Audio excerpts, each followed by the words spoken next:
Yo, what's up guys? Mga nga pala ulit for today's video. Meron tayong saguting question ng ating subscriber. Bali ang question niya sa atin, Idol, totoo bang hindi nababasag ang IPS panel na TV? Kasi daw, glass daw po ito. Salamat.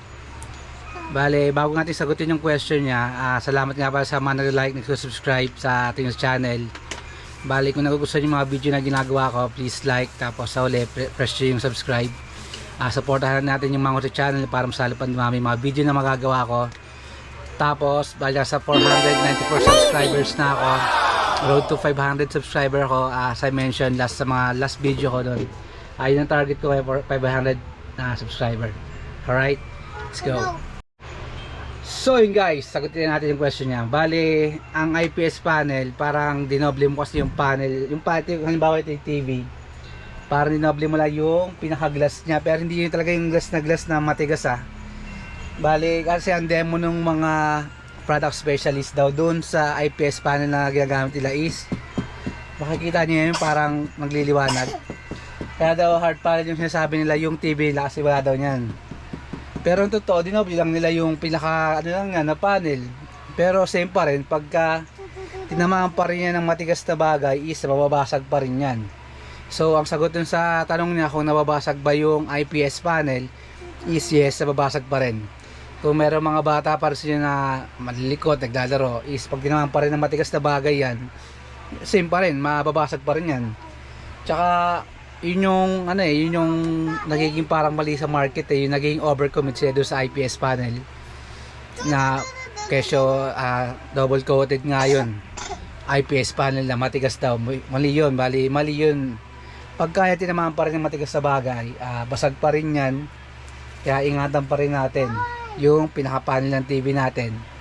Tsaka isa pang advice ko, sana wag nang gamitin ng mga product specialist sa market ngayon, lalo na yung mga bata kasi pag yan nabasag, halimbawa na pag yung TV nila, kinamit mo na hard panel yan, yung yung TV mo, kinamit mo yan sa customer, once yan nabasag, maniwala ka sa akin, hindi ka magbabayad yan pag bumalik siya sa tindahan ninyo.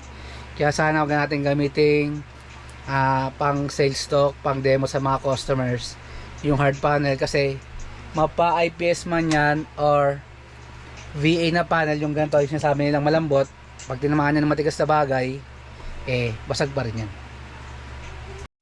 So yun doon sa isa yung tanong kung glass siya, isa lang po ang glass na TV sa market, at yun po ay yung tinatawag na plasma na TV. Yun talaga, glass po talaga yung ginagamit na panel doon, kasi ganito lang, nagawa ko na separate na video yung kasi iba pa yung papagpaliwanag doon tungkol doon sa glass panel na yun ng plasma pero yun, nasagot ko yung tanong niya na kapag tinamaan, hindi ba nababasag yung IPS panel yung sinasabi niya, lalo na yung mga brand na may branded lang yung ginagamit yung demo So nababasag pa rin yan. Pakiingatan natin lahat ng uri ng TV, pagka tinamaan yan, basag pa rin yan. Kaya pagka tinamaan yan, nabasag yan, sinolin nyo, yung nag-commit nun, pabayad nyo dun yung TV na nabasag. Alright, let's go. So yun guys, ang ito lang yung video natin. Sana sagot natin yung question ng ating subscriber regarding sa IPS panel o hard panel na kinocommit nila. Sana wag natin gamitin yung ganong pagdidemo sa customer, kasi pag nabasag yan, babalik sa inyo yung customer, babayaran ninyo yung TV nabasag niya. Alright, sana huwag nyo kalimutan na mag-subscribe sa channel ko, i-like yung mga video yung ginagawa ko. Please don't forget to like, share, and subscribe.